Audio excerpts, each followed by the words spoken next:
Grand canyon নামটা শুনলে প্রথমেই মাথায় আসে মার্কিন যুক্তরাষ্ট্রের বিখ্যাত গ্র্যান্ড ক্যানিয়ন। তবে এই জায়গাটা আসার জন্য আপনাকে অতদূর যেতে হবে না। হাতে 1-2 দিন সময় থাকলে টুক করে ঘুরে যেতে পারেন বাংলার গ্র্যান্ড ক্যানিয়ন গনগনি থেকে। চারিদিক ঘেরা সবুজ জঙ্গলে লাল ও গেরুয়া মাটির খাদ, আর সেই খাদের দেওয়ালেই তৈরি হয়েছে ছোট ছোট ভাস্কর্য। সামনে থেকেই চলে গেছে শিলাবতী নদী। আমরা এখন দাঁড়িয়ে আছি পশ্চিম মেদিনীপুরে শিলাবতী নদীর ধারে অবস্থিত বাংলার গ্র্যান্ড ক্যানিয়ন গনগনিতে।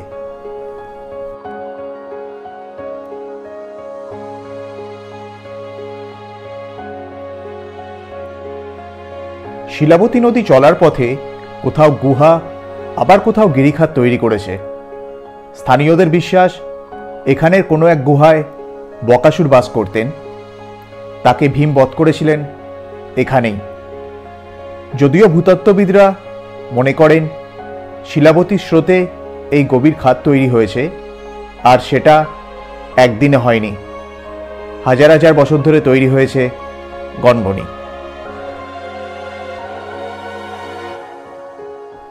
তাহলে চলুন আজকে ঘুরে নেওয়া যাক বাংলার গ্র্যান্ড ক্যানিয়ন গনগনি। আর পুরো ভিডিওটা অবশ্যই দেখবেন। এখানে থাকার, খাবার এবং কিভাবে আসবেন তার সমস্ত ইনফরমেশন এই ভিডিওতেই পেয়ে যাবেন।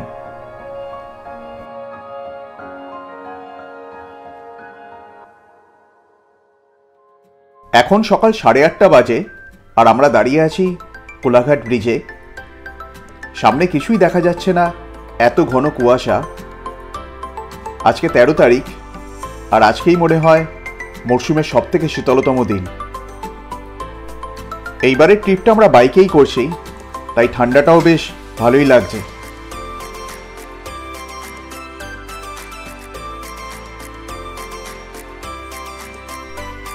কোলাঘাটে এখন ব্রেকফাস্টের জন্য দাঁড়িয়েছি, সঙ্গে আলু পরোটা আর গরম কচুরি।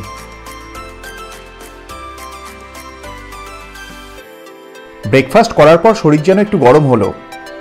সকাল 7টায় স্টার্ট করেছি, এখন 9:30 বাজে। তবে এখনো অবধি সূর্যি মামার কোনো দেখা নেই।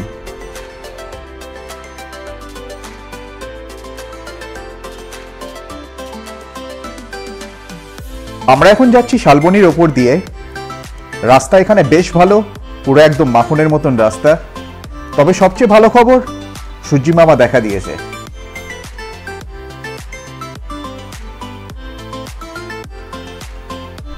চারিদিকে এখন শুধু সবুজ আর হলুদ সর্ষের ক্ষেত।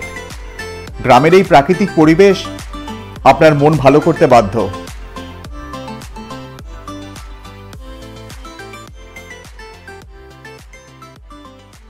এবারে ট্রিপটা আমরা বাইকেই করছি, এখনো অবধি ভালোই টানছে। ঠিক আছে, অনেকক্ষণ দাঁড়িয়ে রয়েছি, এবার একটু চলা যাক নাকি। এখন প্রায় 12টা বাজে, আর আমরা ঢুকে পড়েছি গনগনিতে। পুরো রাস্তাটাই বেশ ভালো। গনগনি ঢোকার কিছুটা আগে থেকে এরকম লাল মাটির রাস্তা দিয়ে যেতে হবে।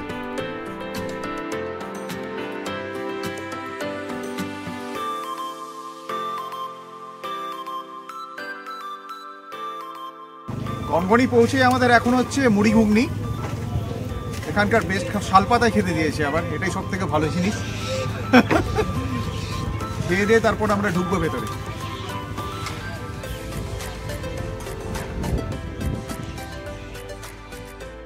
সম্প্রতি গনগনিতে তৈরি হয়েছে Gangani eco tourism and resort. এটা পশ্চিমবঙ্গ পর্যটন দপ্তরের উদ্যোগেই তৈরি হয়েছে। 5 টাকা করে টিকিট কেটে আমরা ভেতরটা ঘুরে দেখছি। জায়গাটা অনেকটা বড়ই, আর উপর থেকে পুরো ভিউও পাওয়া যায়। কেউ চাইলে এখানে নাইট স্টেও করতে পারেন, তবে ভাড়াটা একটু বেশি, 3000 টাকা করে শুরু।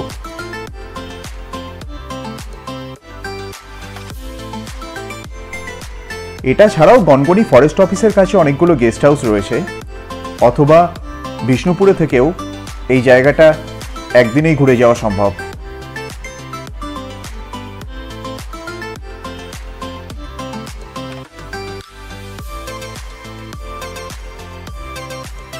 রিসর্টের এই পাশের সিঁড়িটা দিয়ে আমরা এগিয়ে চলেছি শিলাবতী নদীর ধারে।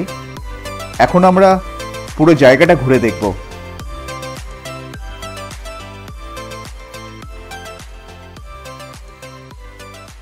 দারুণ ব্যাপার, শীতের সকালে অনেকেই এখানে মাছ ধরছে আর নিজেদের মধ্যে একটা ছোট কম্পিটিশনও করছে কে কত বড় মাছ নিজেদের জালে তুলতে পারে।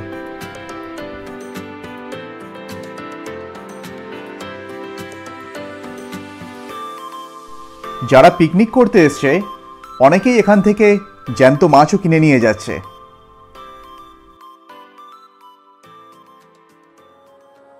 নদীর ধারে অনেকক্ষণ মাছ ধরা দেখলাম, এবার আমরা এগিয়ে চলেছি খাদের ওপরের দিকে।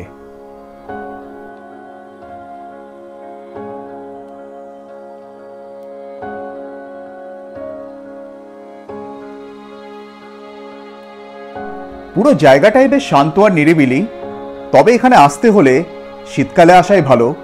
গরমকালে এখানে মারাত্মক গরম থাকে, তাই আসাটাও বেশ চাপের।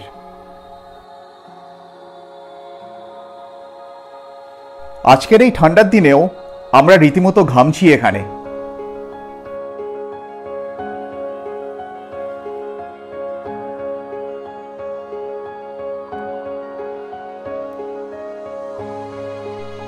পুরো জায়গাটাই বেশ সুন্দর, তবে এই জায়গাটাকে সুন্দর রাখার দায়িত্ব আমাদের।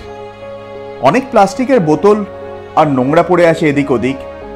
যারা ঘুরতে আসছেন একটু রেসপন্সিবল হলে হয়তো এই জায়গাটাকেও সুন্দর রাখা সম্ভব।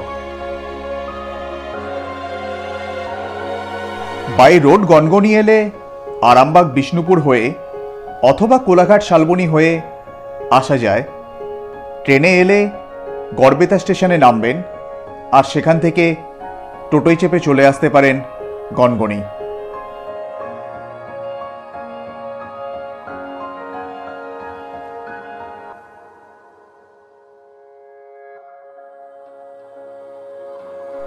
পুরো জায়গাটাই ফটো সেশনের জন্য আদর্শ, তবে একটু সাবধানে হাঁটাচলা করতে হবে। জায়গাটা খুব স্লিপারি, পা মচকে যাবার চান্স আছে।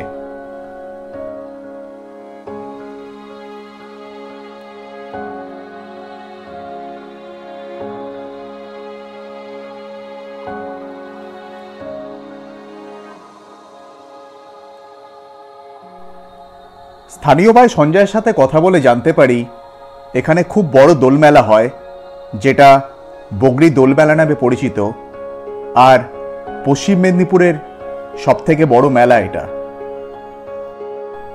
কিছুটা দূরে শিলাবতী নদীর ওপর এই ভাঙা ব্রিজটা দেখতে পেয়েছি। জায়গাটা বেশ ফাঁকা, তবে বেশ সুন্দর জায়গা। আর এখানেই একটা কালী মন্দিরও আছে।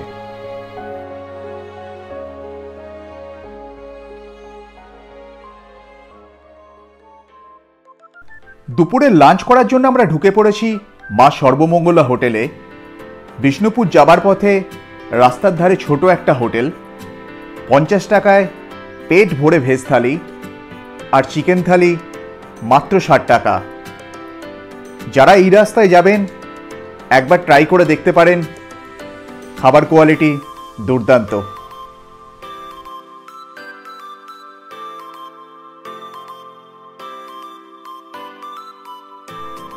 লাঞ্চ কমপ্লিট করে আমরা এখন এগিয়ে চলেছি বিষ্ণুপুরের দিকে। পরের ভিডিওতে আমরা শেয়ার করব বিষ্ণুপুর আর জয়পুর ফরেস্টে ঘোরার গল্প। যদি এই ভিডিওটা আপনাদের ভালো লেগে থাকে প্লিজ শেয়ার আর সাবস্ক্রাইব করবেন। আপনাদের সবাইকে অসংখ্য ধন্যবাদ।